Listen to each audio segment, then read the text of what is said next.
Vietnam and Thailand humiliating the USA. The United States is not exactly a world leader in electric vehicles, as we know by now.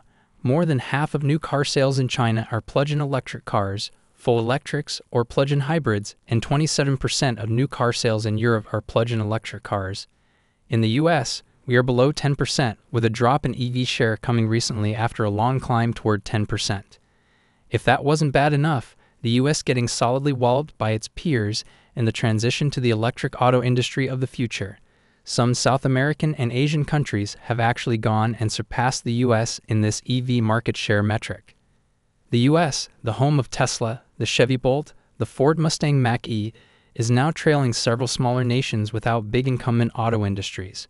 But even knowing all of that, I was not prepared for the chart I was going to run across in T&E's latest report, EV Progress Report, which EU carmakers are on track for 2025 to 27 targets. The chart indicates that a whopping 42% of new car sales in Vietnam are now electric car sales, and that's pure electric car sales. That even beats China, 30.2% full electrics, not as stunning but still levels above the United States. Thailand is at 24.4% EV share. The time period for these figures is the first half of 2025. The US in that time period was at 7.47% EV share. Further down, but still well above the United States, the UK is at 21.6%, the EU is at 15.9%, and Indonesia is at 12.7%. How embarrassing is that from a US perspective? There's another related graph in the report, but this one is a little tougher to read, and is certainly not as intuitive.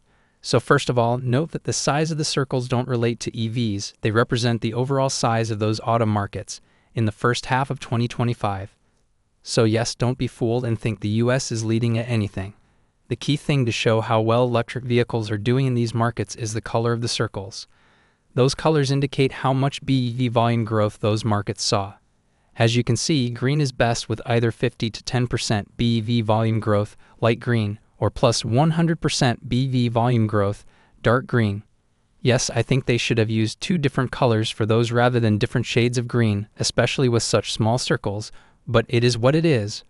What we see from this graph is that a number of countries in Asia are seeing wicked fast BEV sales growth. That includes Indonesia, Vietnam, the Philippines, Malaysia, and India. Naturally, 3 of those markets were highlighted higher up.